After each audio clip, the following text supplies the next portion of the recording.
Hello, everyone, and thank you for joining us today for our DEI Business Engagement Community of Practice.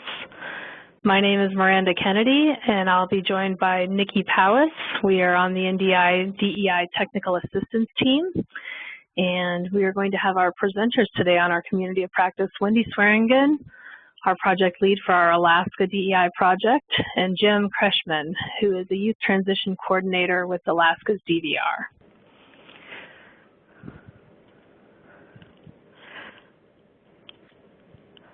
Our agenda today, we are going to be doing a quick review of the DEI Business Engagement Community of Practice. For those of you who may be new to our Community of Practice, welcome. It'll be a review for those of you who've been on previous Community of Practices. And then we'll be diving into our topic for our Community of Practice discussion today, which will be presented by our Alaska DEI Round 6 Youth Project on their multifaceted business engagement in Alaska. And then we'll be engaging in our Community of Practice discussion. We'll also be sharing at the end the landing pages for our DEI Community of Practice, where you can find archives and resources, toolkits and how-to guides from previous Community of Practices, and where this will be posted in coming days. So with that, let's do a review of our DEI Business Engagement Community of Practice. This is just a quick review. So our Business Community of Practice is meant to support our project staff for the DEI around the country in gaining ideas and insights into how to more effectively engage business partners in hiring job seekers with disabilities. And this is important as an integrated strategy of American Job Center service delivery. We're not doing this apart from Job Center service delivery. It's all an integrated part of. So the success of our COP, our Community of Practice, really does hinge upon engaging our disability resource coordinators and our DEI project staff who are at all stages of DEI implementation, beginning, middle, wrapping up, and moving into sustainability. And in order to do that, get that dynamic exchange of ideas going. So this is really meant to be a forum for discussion. And we're providing the platform in a way that really does identify some of our more seasoned disability resource coordinators and our project staff from across the country who have achieved successful outcomes, integrating job seekers with disabilities into their job centers' efforts to engage business and industry partners. Our Community of Practice members have well-established business engagement models, and they are providing, what they do is they provide this short presentation at the beginning of our discussion, and it's on a specific example, in today's case, kind of a highlight of their approach related to business engagement, including their experiences, insights, and best practices that can be replicated by those of you who are participating and listening in. And this presentation, which is generally about 25 minutes, I think today's will be probably about half an hour, is followed by a discussion around the topic. So the topic that's being presented today, that multifaceted business engagement, we'll have an opportunity to talk about that after the presentation. And others of you on the call can contribute, and we encourage you to contribute examples of your work that are related to this topic area. And we do want to utilize the Community of Practice model and to provide that forum for learning and discussing and sharing. And as such, letting you know that these Community of Practice web meetings on business engagement are being held. We've been holding them on a monthly or bi-monthly basis. We send that out in the listserv and share that experienced success story, an example of business engagement, and have that discussion. If you'd like to be a part of this Community of Practice in a bit more of an engaged way, we have a listserv that is engaged in discussing different topics, and that's building. So you can contact myself or Nikki Powis, and we can include you in on that in addition to and to augment what we're discussing on these presentations, on these webinars. So with that, I'm going to hand it over to my colleague, Nikki Powis, who is a technical assistance liaison on our team and had previously been with the Alaska DEI project, so that she can give you a bit of a glimpse into what they're going to be presenting today, as well as tell you a little bit about our two presenters, who she knows very well. So Nikki, the floor is yours. And you might be on mute. Let me go ahead and I'm unmuting you. There you go, Nikki. Unmute me? Okay, great. You had me on mute today. Okay, all right, thanks. Hi, everyone. Glad you could join us today. I'm excited that Alaska is going to present. We've had some wonderful presentations from around the country over the last several months. Hope several of you have been able to be a part of those and really learned from your colleagues and peers in the field. So Wendy Swearingen is, as Miranda already said, is actually the statewide lead for the Alaska project, both rounds 4 and round 6. They still are running their round 4 under a no-cost extension, and then, of course, their round 6 project. She holds an undergraduate degree in both elementary and special education and comes from the field of education and has a master's degree in professional counseling. So prior to actually being the state lead, Wendy was employed with the Department of Labor and Workforce Development in Alaska as a vocational counselor, working within the southeast region of Alaska at Juneau Job Center. She's also a certified community work incentive coordinator, and as a CWEC has worked with multiple beneficiaries in her role as both a vocational counselor and now as a state lead. She's done wonderful things partnering with other agencies, building on the IRTs, partnering with the WIOA Adult Youth and Dislocated Worker Programs, Juvenile Justice, and obviously, as is evident today with Alaska's vocational rehabilitation, to really provide robust wraparound services to Alaska's youth. Their Round 6 project is youth-focused. Wendy also is leading the Alaska Employment Network, which now receives sufficient revenue to being at the point of program sustainability. Jim Kretschmann is the statewide youth transition coordinator for the Alaska Division of Voc Rehab. Jim has over 28 years of experience providing vocational services in the nonprofit sector in Texas, Montana, and Alaska. Jim is also a certified work incentive coordinator, or a CWIC, and worked within the independent living arena, providing benefit services. His past experience also includes 8 years as the director of Access Alaska in Fairbanks, which is the independent living center for Northern Alaska. So that's who our presenters are today, and they have, as you can hear, a wealth of background and experience they're bringing to the table. They're going to be presenting on Alaska's multifaceted business approach and really getting down to the nitty-gritty of answering the question that I know so many of you have asked is, how do you really engage businesses? How do you get them to buy in and become interested in being a part of your project and bring them alongside, as WIOA asks for, as more partners rather than customers, and also particularly with an emphasis in the rural areas.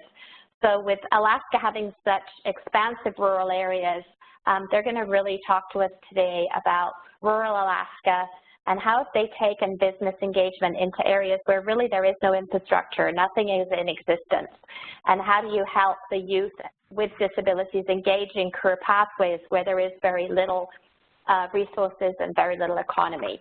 So I think we'll find it pretty enlightening. So take it away then. Jim and Wendy, thank you so much for being here. Good morning, everybody. So we found that our challenges were, the biggest challenges that we have were employers are looking for qualified employees. And I don't think that's unique to Alaska. I think that's everywhere in the United States. And so I don't think that we're all in the same boat with this one. So getting businesses involved in preparing preparing and training youth with disabilities as part of the future workforce is some of the things that we're going to talk about today. And also another issue that we had was including businesses with engagement in rural Alaskan communities. And we did that by transition camps, which we'll discuss further, and career and technical training, which we'll discuss in more detail. Some of the challenges that we had to overcome was in rural Alaska, there's a lack of businesses available for youth to explore, in training them for employment, and also in employment opportunities. We have small, very, very small communities, and the lack of getting in and out of them in order to even see a business, we found was a very real thing that we had to look at to even overcome. And last, helping individuals engage in less traditional employment, such as entrepreneurship. We had to come up against a wall with that as well. So we found some ways that we've identified and come up with some unique ways to address some of these issues. So first we wanted to give you a little Alaska color. So you kind of get an idea. I know all states deal with rural locations in some way. In Alaska, it's probably a bit more challenging than in others. What you're looking at there is the village of Chafornak, Alaska, which is a Yupik Eskimo village right on the Bering Sea. As you can see, you know, we're looking at a 73% economically disadvantaged, low graduation rate. It's actually a bilingual school there, teaching both in Yupik and in English. And from the picture, you can see what the winters are like. You know, the wind must be blowing very cold for your icicles on your roof to actually grow horizontally. As you can see farther down in the slide, that is literally what exists for businesses in the town of Chafornak, just a store, a post office, a bingo hall, and the school and the power plant. So there's not really a whole lot of opportunities for kids to be able to get a vision of what their future is, and there's not a whole lot of business leaders or employees to even be able to mentor youth. There's also not roads in and out of Chafornak. You can see a road there, but that's actually the plain, where the planes land, the strip. So there's no roads that lead in and out. As a matter of fact, there's no roads at all in Chafornak and no cars. So that's something that we had to look at as well, and we'll talk about that later in our presentation. So to give you an idea of where Chafornak is, well, first there's the map of Alaska, and there in black, that's pretty much the road system. So you can see the majority of our state can only be reached by boat or plane.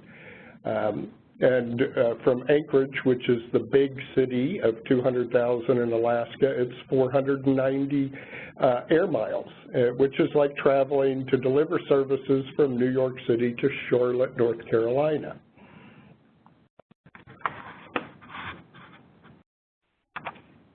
Oops, it's not forwarding.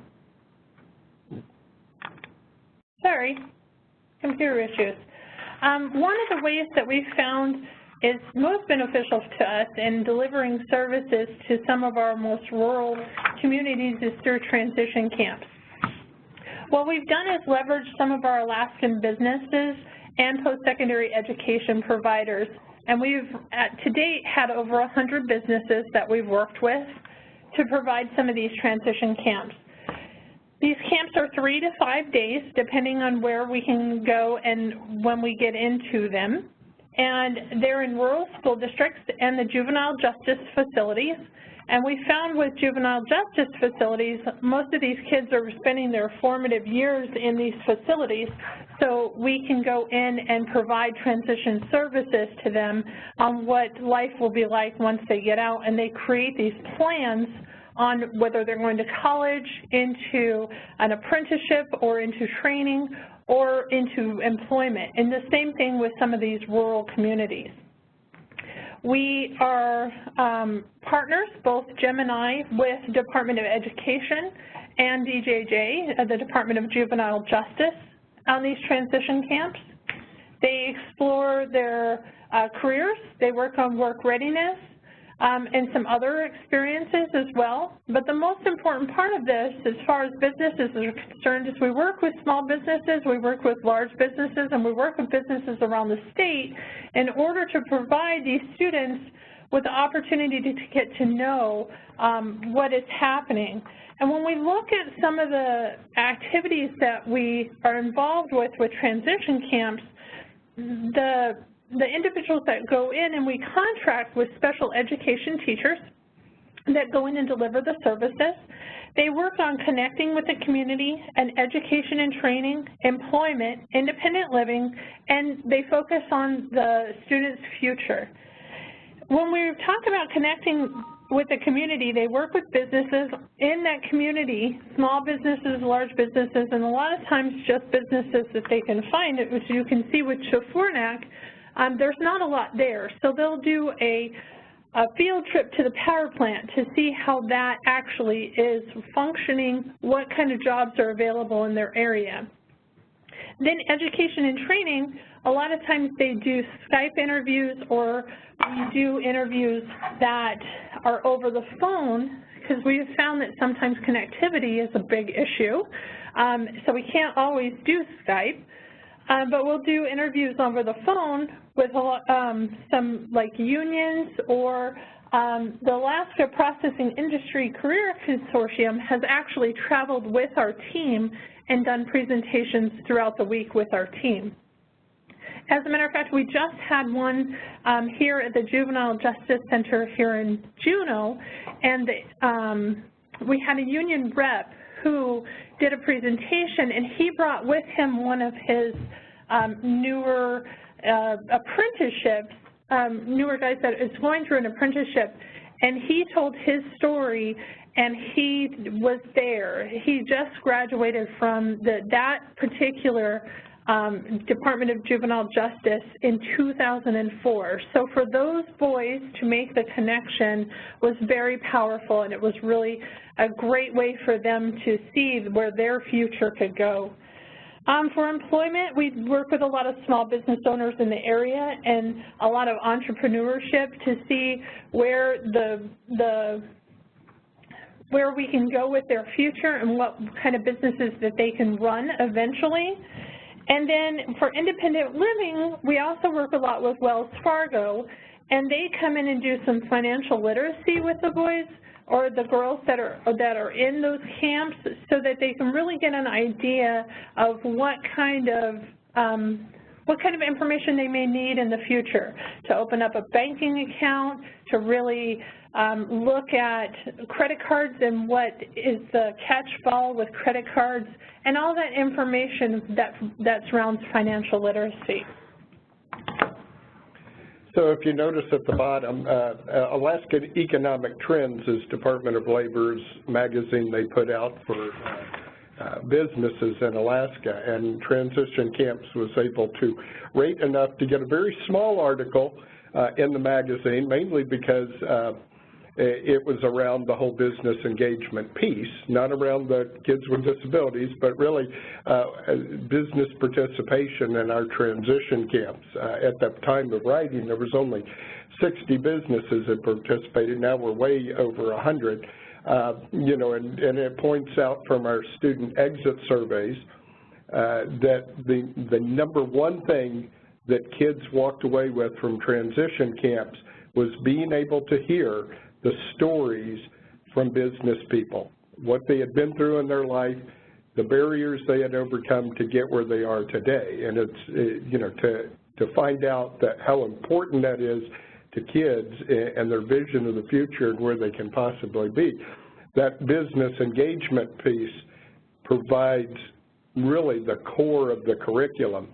And I think I probably should explain really what a transition camp looks like when we go in for 3 to 5 days. It is a totally customized for that area. We work with the schools to design exactly what the kids are interested in and contact the businesses in our network and locally to bring them in. And then through over the 3 days, we'll do, you know, different activities on interests, work readiness, envisioning your futures, And interspersed in there are these business presentations, whether in video or in person.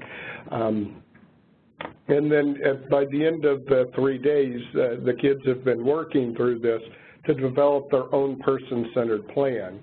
And it's really positive for those guys to be able to walk away from there with an idea now of a career and where they're going, because they've learned things that in Chafornak, they'll never be exposed to. The other thing that's really interesting about business engagement that we didn't even realize going into this was how we could bridge, bring bridges together for this. An example of what I'm talking about would be like our juvenile justice facilities.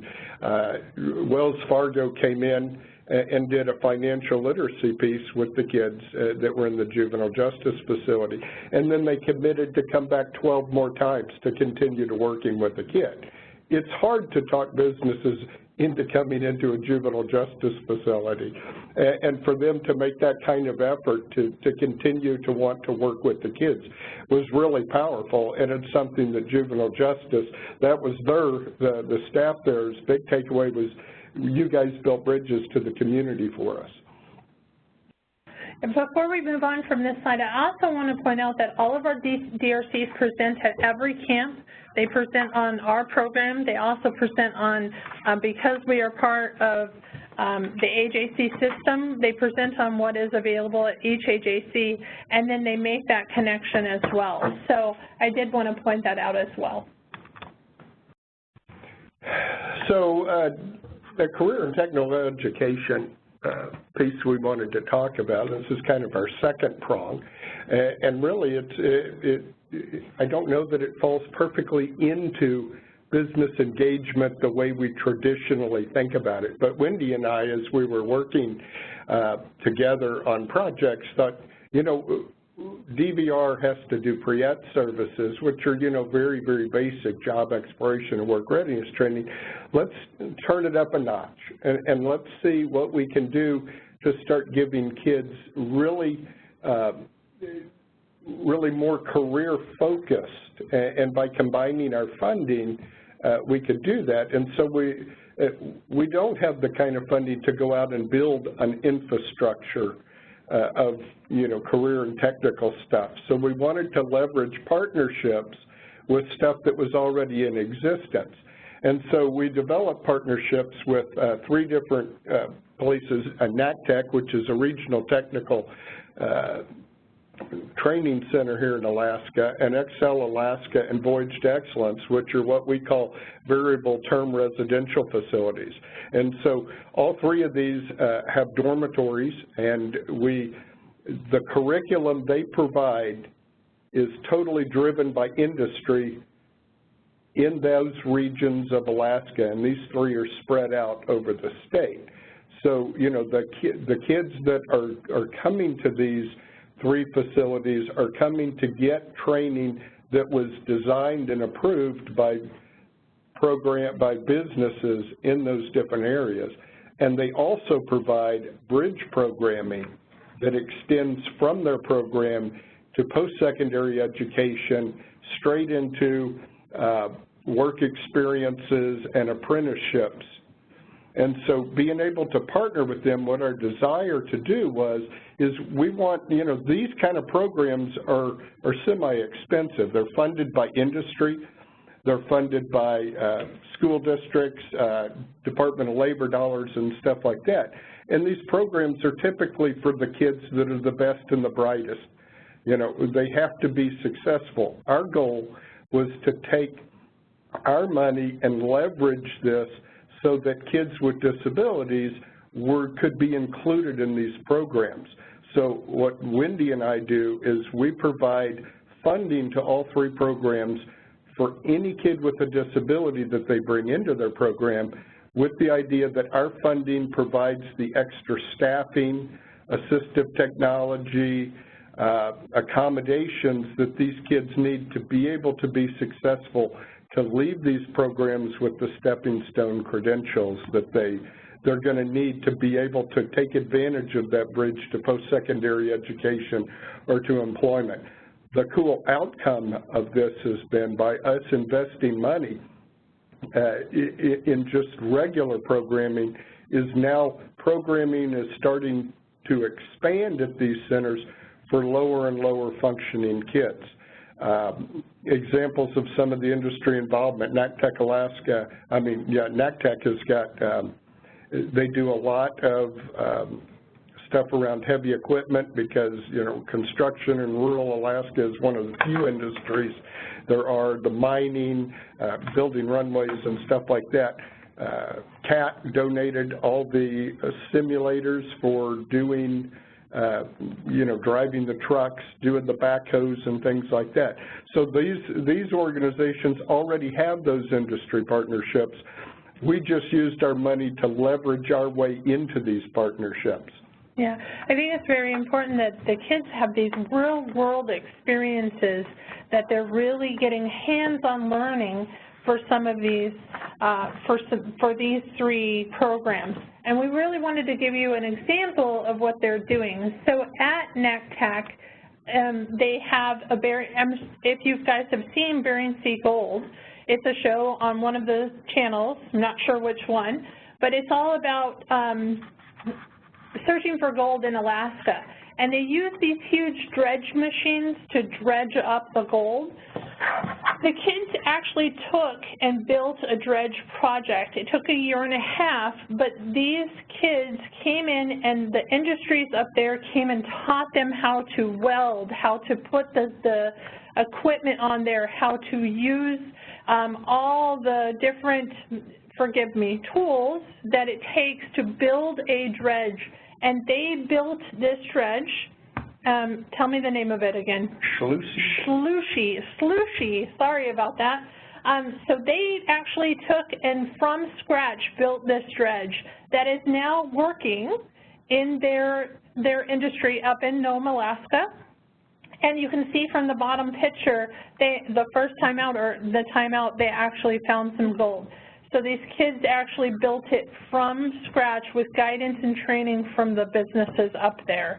So it's really important that they're getting these hands-on learning, and due to Gemini's funding, we now have kids that have disabilities that we know that are being, they are finding and they are integrating into these systems and that are getting this kind of learning.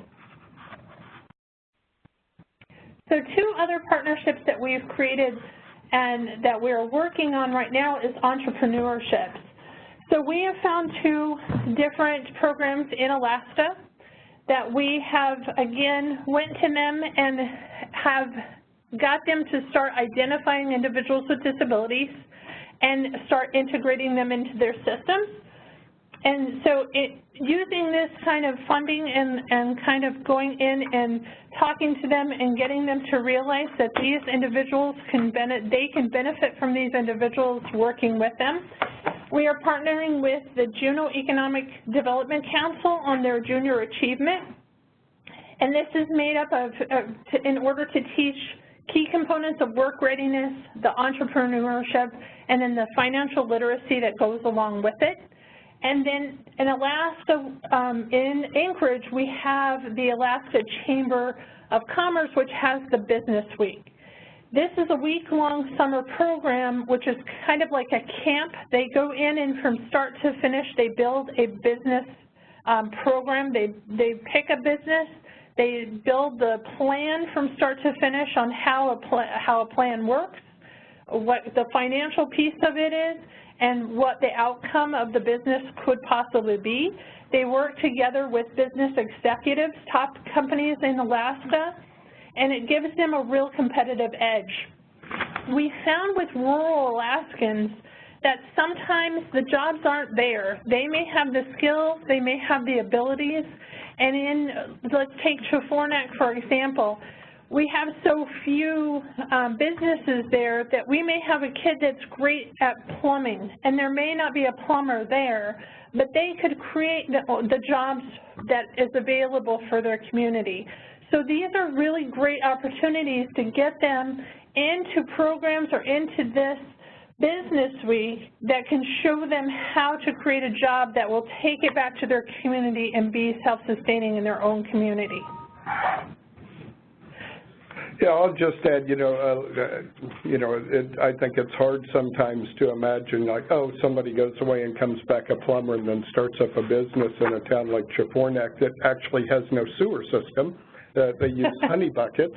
But, it really, when we look at Alaska, and especially rural Alaska, and the cultural aspects, is that kids may get trained, but typically they're going to go back to the village from which they came.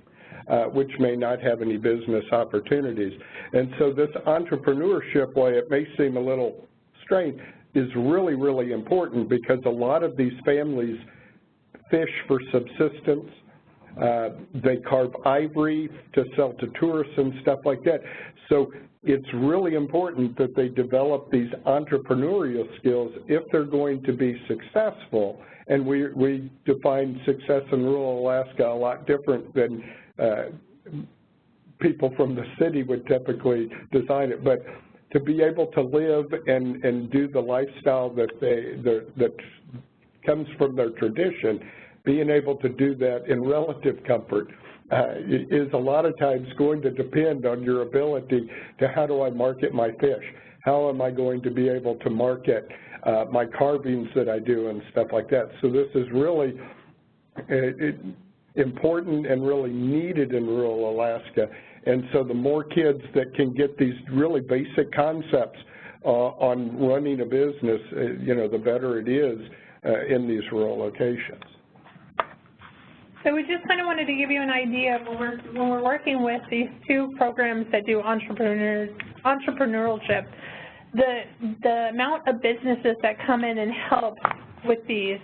So these are the opportunities they have to work with some big businesses and small businesses here in Alaska.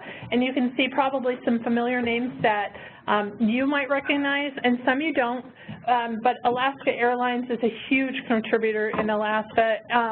And some oil companies, some communication companies, as well as our own native corporations are on there as well.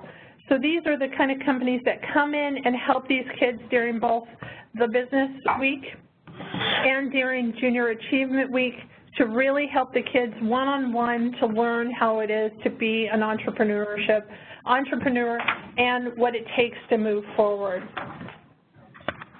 So I think just really to sum up our presentation, we go back to our first issue, and that's employers who are looking for qualified employees.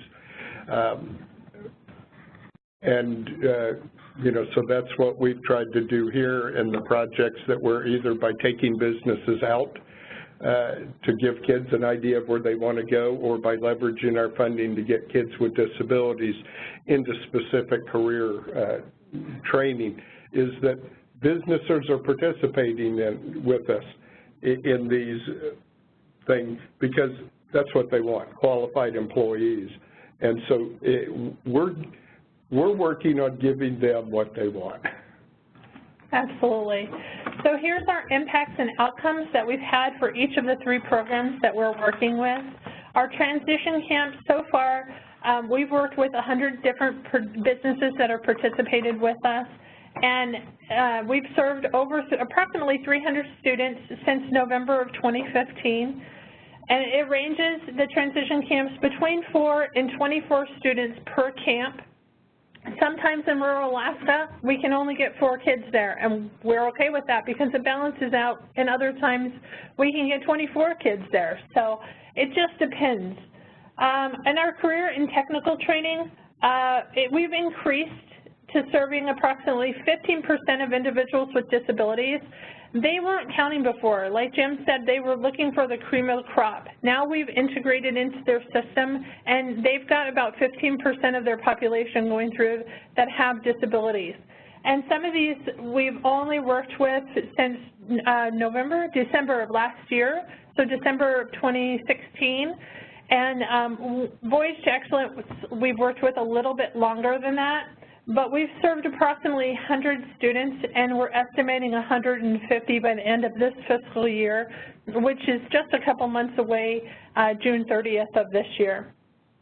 And then entrepreneurship, it impacts approximately 60 businesses through funding, business coaches, and then business mentors that are brought in to work directly one-on-one with each student.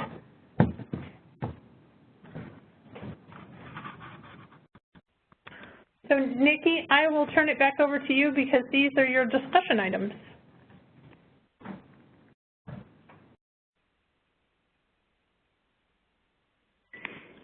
And I was on, can you hear me? Am I still on mute? Yes, you're off mute now. I'm off mute, okay. Okay, thank you guys. Oh, wow, that is such a lot of stuff. I mean, it's amazing what you've done. And I think that when you see that picture of Trefornac, it really kind of brings it home about how rural it is. And, you know, I think Alaska is probably fairly unique in some of that, but certainly lots of other states have very rural areas with many, many challenges to infrastructure and engagement exhibit businesses. So I think folks are still going to be able to relate. So to kind of open it up to some discussion, certainly if anybody has any questions, you can type them into the chat or raise your hand and we will unmute you so that you can ask them. But to sort of get us kicked off, we wanted to know, you know, what is your local area or DEI project done to get some buy-in from Career Pathways programs that, to include youth with disabilities? So sort of any unique things that you've done, are you working with school districts? Is your local area conducting any kind of transition camps? I know at least one other state does a transition camp type model. What does it look like in your area? So anybody wants to take a stab at some of that where you can talk to us about what have you been doing?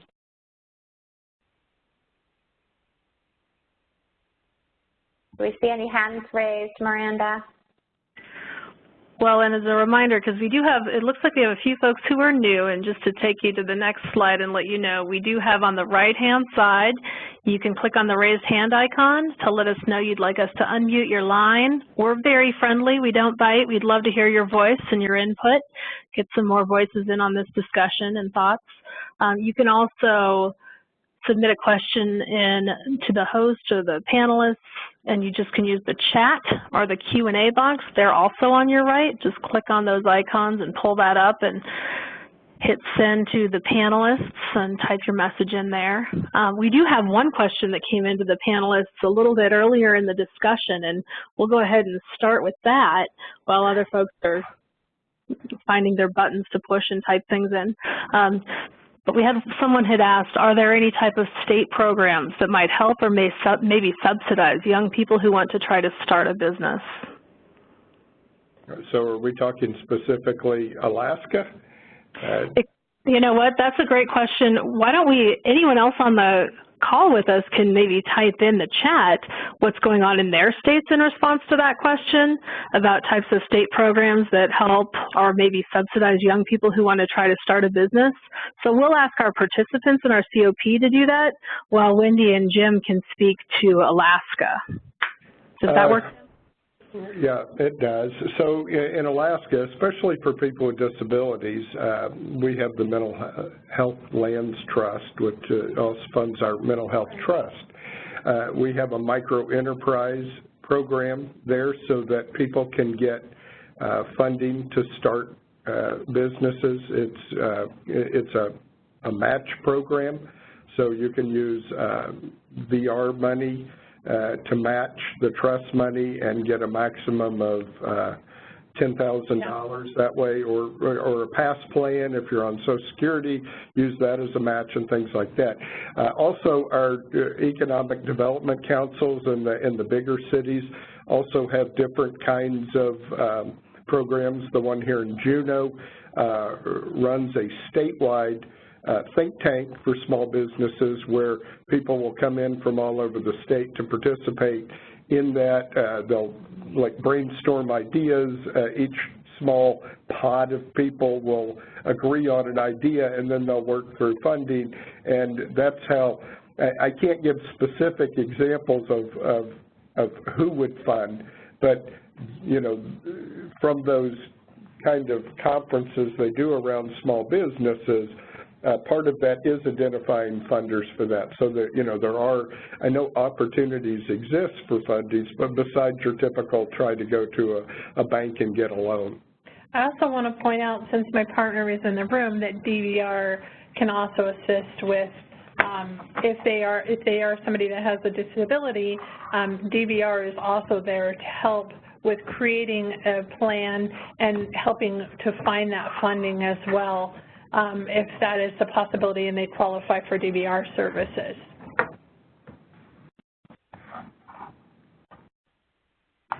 Great, thank you, Wendy and Jim. Doesn't look like we have any other questions. Well, I do have a couple showing. Okay, good. I'm going to go ahead and unmute Gordon Graff's line, and Gordon is our project lead for our DEI project in Idaho, and I know they work with youth. And Gordon, do you have some rural areas? Are you doing some of this stuff? We'd love to hear what you're thinking about today's presentation. We do. Thank you very much. We do have some large rural areas. We have more of a mix of urban and rural than Alaska does. But we have in both urban and rural areas done some transition camps. They're I think probably fairly similar to Alaska. They're 3 to 5 days.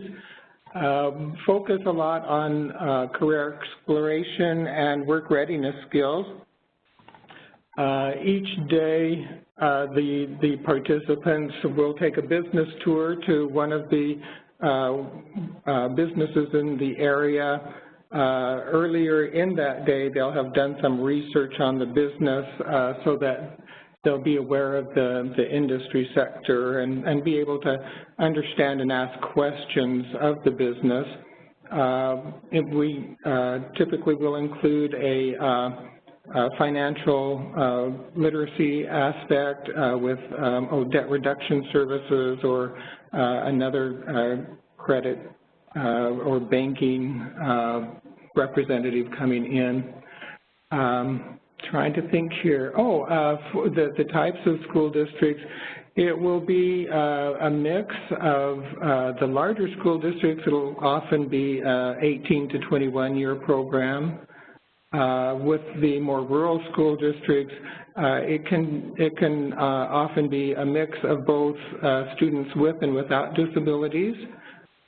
Just to get numbers in there, but that's also nice.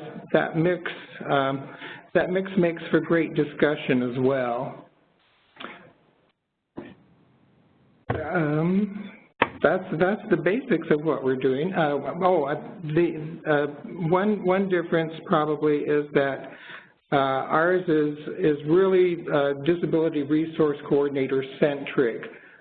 We haven't developed the structural relationships that Alaska has, where VR, vocational rehabilitation, and DEI, and the Department of Education are sharing the costs. It's the disability resource coordinators and staff from partner agencies that actually do the training and arrange for the business tours.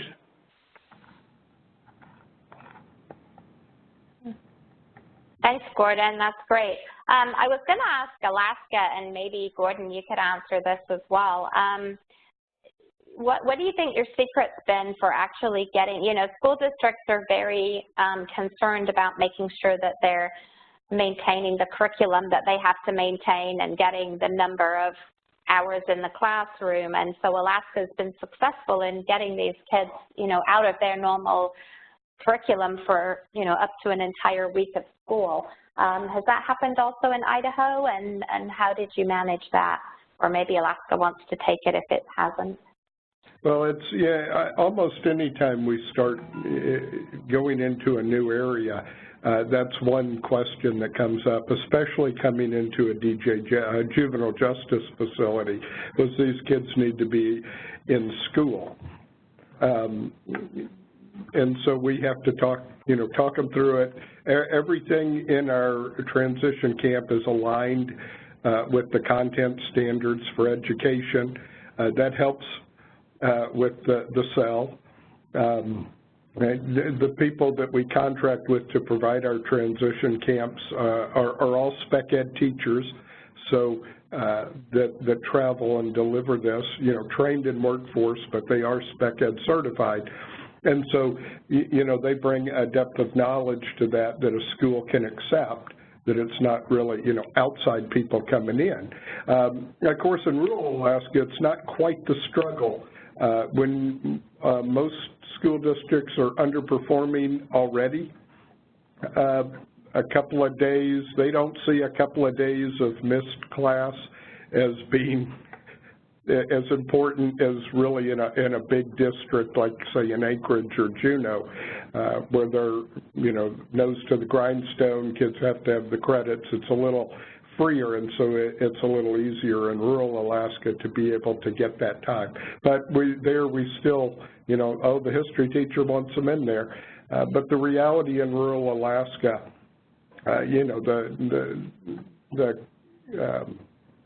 I'm going to say the cohort dropout rate in rural Alaska is probably under 50%. Yeah, at least 50, probably 45%.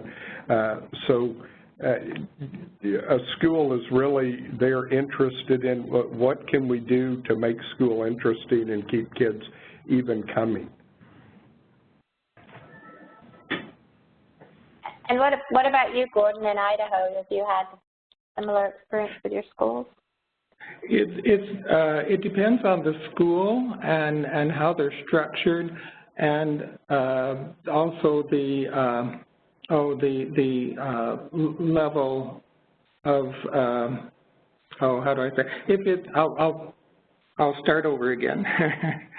If it's, say, a transition program, 18 to 21-year program, then there's really no issue with using standard class time for that either 3 or week-long, 3-day or week-long camp.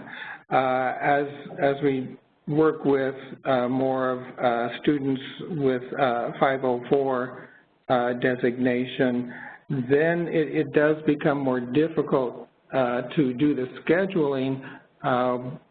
Somehow the school districts seem to be able to arrange it. Sometimes the teachers that are doing the general education classes will give credit for what's being learned in the transition camp. Other times we might, instead of 3 to 5 consecutive days, might spread it over a period of time. So you do a day of the work readiness and the presentations, come back several weeks later and do a day of business tours, that kind of thing. Often we'll then follow up several weeks later with having arranged job shadows for the students with businesses in the community. Great, thanks. Miranda, it looks like you've got other hands up for other questions. I do, and thank you, Gordon. I've got Nancy Stensgaard, who's actually, her hand is up, and she's one of our new disability resource coordinators from our Round 7 Minnesota Youth Project, and she's with their Rural Minnesota Concentrated Employment Program.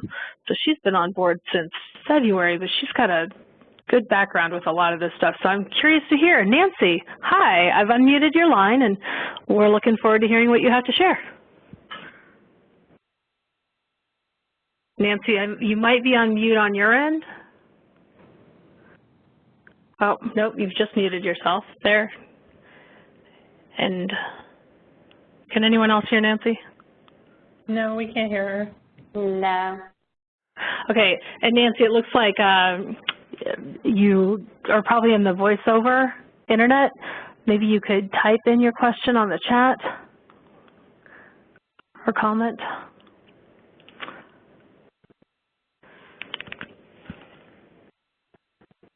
Let's see. And while we're waiting for Nancy to comment in the chat, I'm going to go ahead while we're waiting for Nancy, and we've got about 10 minutes left here. I'm going to go ahead and download the file for everyone to transfer in case you didn't get, download it as you were coming into today's presentation. I'll go ahead and do that here now because you'll want to copy and paste it to your computer so you'll have today's presentation. Oh, no, I don't want to do that. All right. I think while you're doing that, Miranda, Jim or Wendy, you talked briefly about the fact that, employers are looking for qualified people, and so that's sort of their, that's how you're getting them in, is because you're sort of promising a return on that. Do you think, is there any other sort of secrets or tips that you could share? Because I know sort of how do we get employers engaged with us has been a big question from certainly this group and some of the folks that have had other discussions around business engagement. Any other pearls of wisdom around there? Sometimes it takes persistence to be able to partner with the Alaska Chamber of Commerce for the entrepreneur thing. It took about a year of courting them to be able to do it.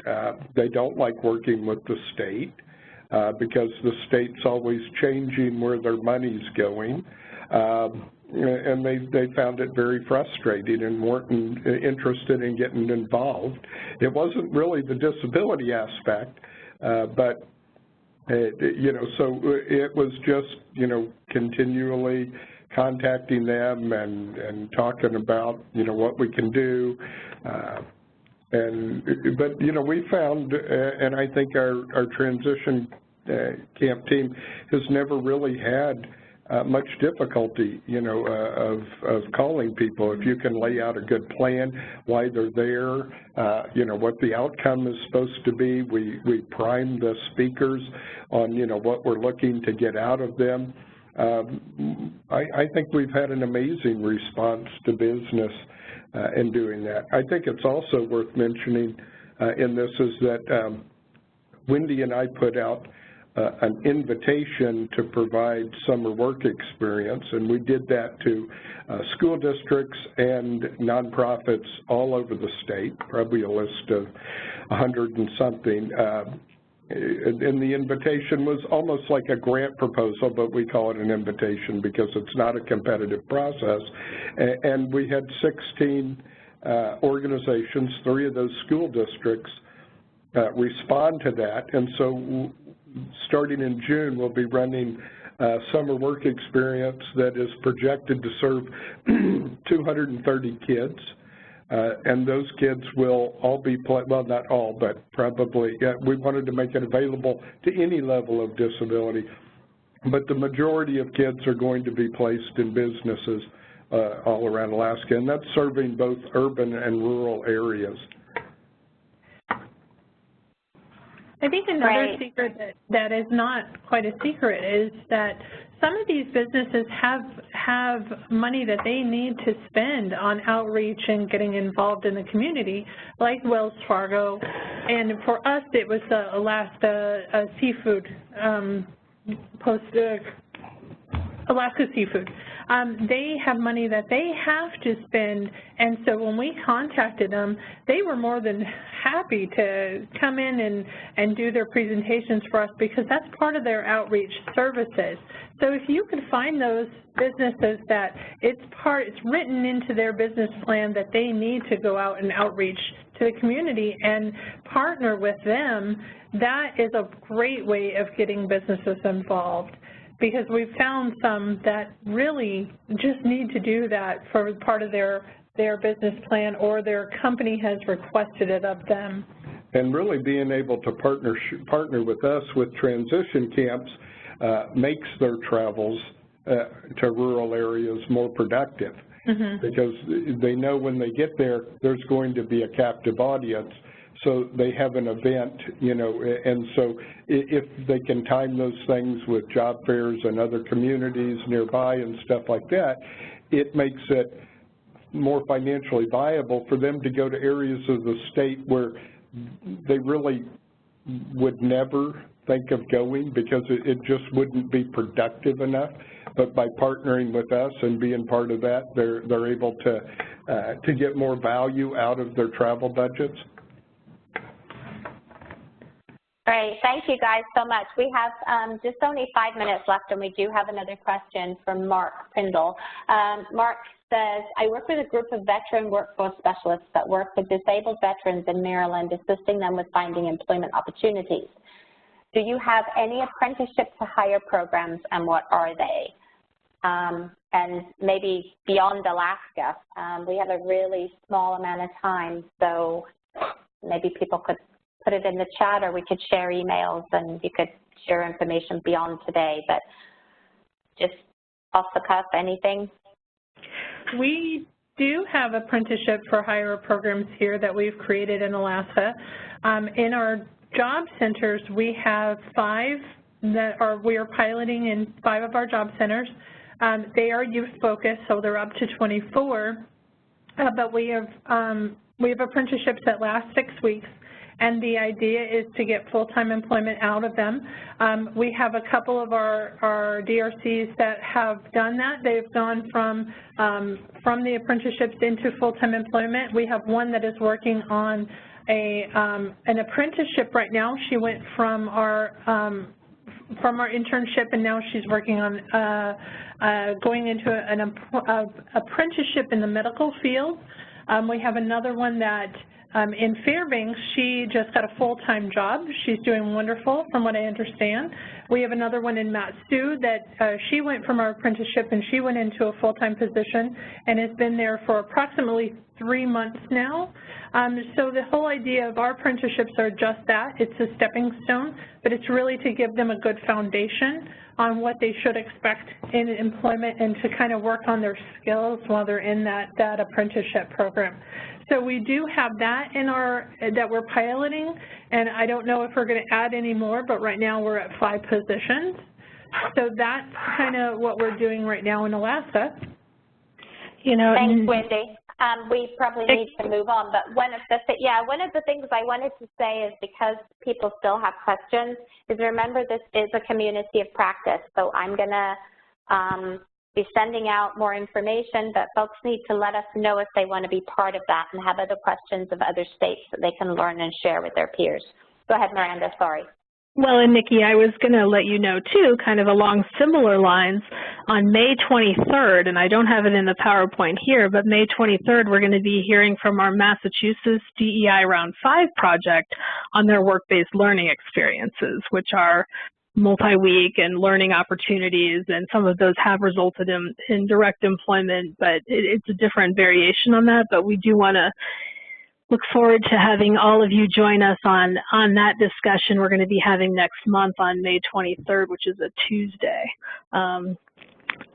We do want to mention, is just as we're wrapping up here, and thank you very much to Jim and Wendy for giving us an overview and highlights from that multifaceted business engagement approach in some challenging scenarios and how you've gone and addressed that very successfully and effectively in Alaska. We have a lot to look towards, and if you've got questions for Jim or Wendy, certainly you can reach out to myself or Nikki. We can get you in direct contact with them and pull some information, and also have that exchange on our community of practice listserv that Nikki was talking about. Want to mention too, on slide 21, we have additional resources. We've got the archives from all of our business engagement community of practices are located on this page of the Workforce GPS. It's a landing page. It's got the toolkits, how-to guides, all the PowerPoints and archives. And also give a bit of a plug. Tomorrow, Thursday at 3 o'clock Eastern, we're going to be doing a walkthrough of our DEI resources and a number of our new DEI resources and information on Workforce GPS. So we hope you'll be able to join us then at 3 o'clock Eastern. And with that, I'll hand it over to Nikki to give any last comments about what we had presented to us today. And I do want to say thank you, everyone, for joining us as well. Oh, we have We have a post-training survey. It's just any comments or questions you have for us, we'd love to follow up on with you. But Nikki, any last thoughts as we're wrapping up today? No, not really, other than to just please encourage everybody to send us your email if you want to be part of the ongoing community of practice. Just because you join these monthly meetings doesn't put you in that group beyond that, because we don't want to send you stuff if you're not asking for it. So, you know, there's so much to learn from one another, and having that dialogue offline as well beyond what we do here monthly is, I think, really helpful. So just remember to let us know. That's it. Thanks to Jim and Wendy. It was great. Yes, thank you. Thanks, everybody.